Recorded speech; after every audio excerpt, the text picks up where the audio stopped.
Okay, good morning students.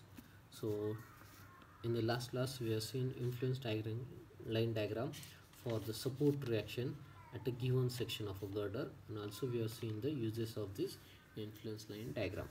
There are two uses we have seen. So see about the today we'll see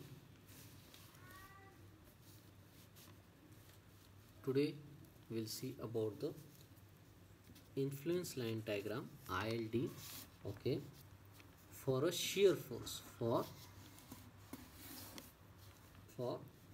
shear force at a given section of a girder,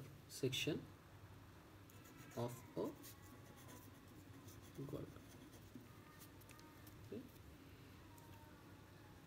Now, okay,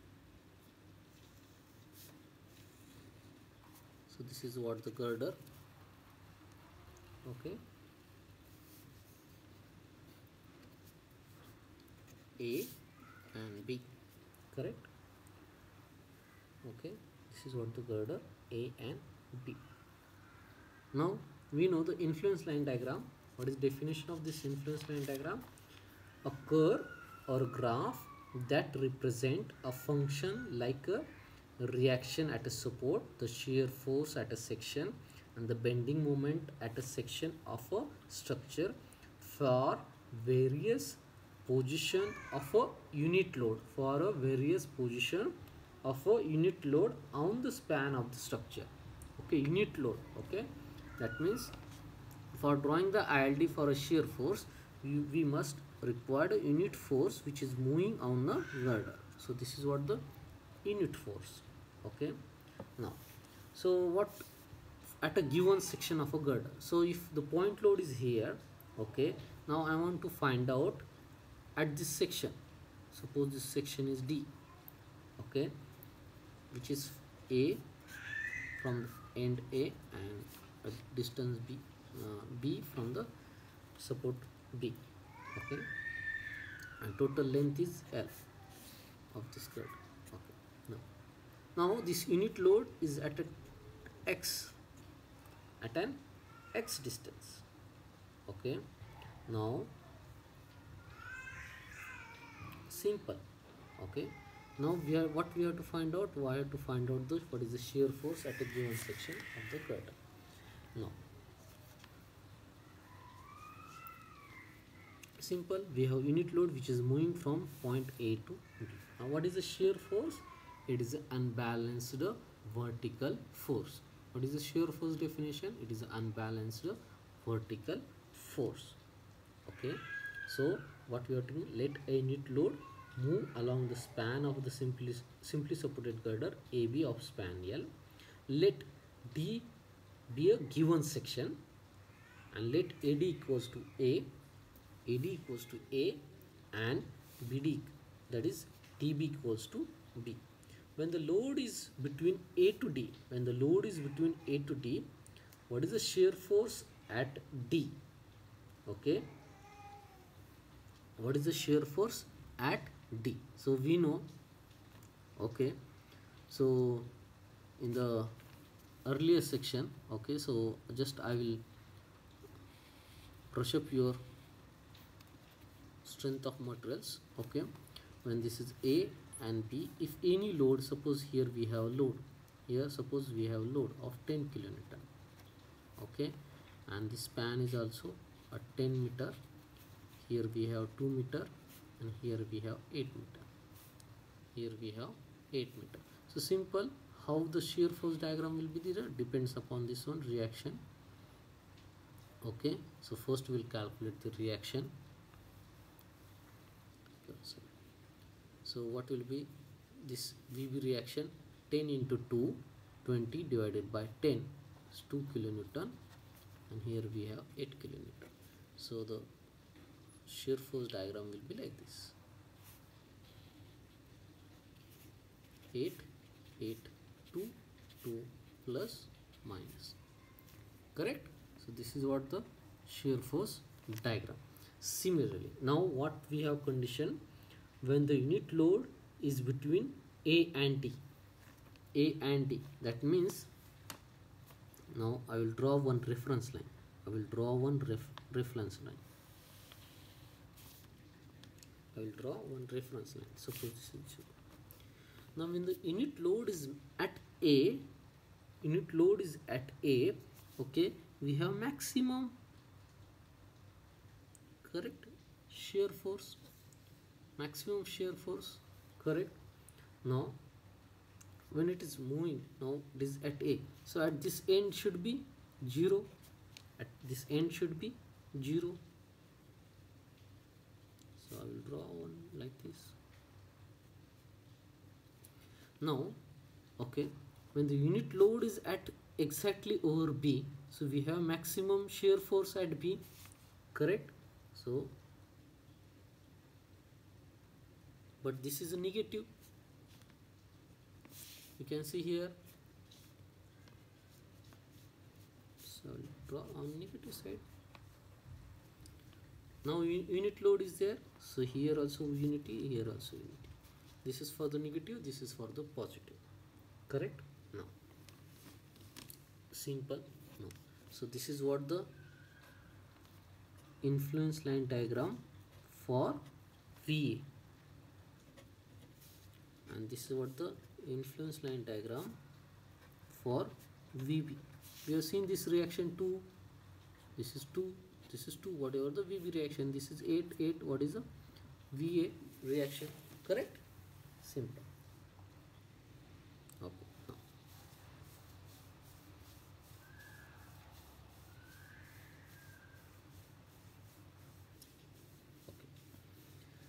Now what it is given that, okay, when the unit load is between, when unit load in between A and D, okay, what is the shear force at a section D equals to what? At a section D, at a section D, when the unit load is at A to D. So what is that one? So shear force at a section D equals to, okay, minus VB, because load is moving from here, that means, so what we have diagram, this VA diagram, you can see here, you can take a, okay, reference from this diagram. See, when the load is from here to here, when that is no load, okay, that means this reaction is continuously moving up to the load, okay, that means reaction, okay. So sorry, okay, so you got this one, simple. But we know that now what we have, VB varies from 0 to 1, VB varies from 0 to 1. As the load moves from A to B, the influence diagram for VB is drawn. But as long as the unit load between A to B, okay, SD equals to minus AB. So what the influence line diagram for VB between A to B also applicable to the SD. Okay, similarly, when the unit load is between D to B, when the unit load is between D to B, okay, what is the SD equals to plus VA, okay. So what we have, VA varies from, that is reaction VA varies from 1 to 0, that means load moves from A to B. The influence line diagram for VA also drawn. So what we have drawn, okay. So what is the meaning that, so I will use under this section, okay, under this section, if you want to find out what is the shear force at this one. So what we have to solve, this is negative and this is positive, this is negative and this is a positive. Okay, so this is what we have A by L for net, and this is what we have B by L for net. Correct?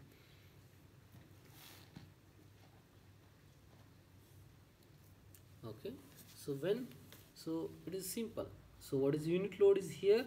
To find out the D, so what we will do, ordinate multiply with unit load, so we'll get the shear force at D, because we know from this left hand side we have positive diagram of this load and left hand side negative diagram of the loads. You can take the reference of this one. You can see from the left hand side of this load we have positive diagram, right hand side of this load we have negative diagram. Correct? So now in the first case what we have seen, it is moving from A to D. Now D is the section, so unit load is on the left part of this section. That means whatever the shear force at this position, it must be always in negative. It must be always in negative. Now when the unit load is moving from D to B, suppose at this location. Now okay, so this is section is on the positive side. Section is on the positive side. So that's why we have this positive diagram for this shear force. So if you want to explain once again by taking reference of this sketch, suppose this is 10 kilonewton. Okay, now my section is at this position. Now the load is on the left hand side of this section. So what is the shear force? We have -2. Now if my section is on the left hand side of this load, so what is the shear force? We have +8. Correct? When the section is on the left hand side, we have always a positive. Okay, and which is on the right hand side section, then we have negative load. Similarly, what we have now in the first case, what we have, unit load is moving from A to D. So section is on the, see, the load is on the left hand side of this section. So, correct? So that's why we have negative B. Okay. Now for DB, load between DB, so the load is on the right hand side of the section. So what we have, the plus VA. Correct? Plus VA. So this is what the, when unit load is moving from A to B, so we have this diagram that is called as the influence line diagram for the shear force.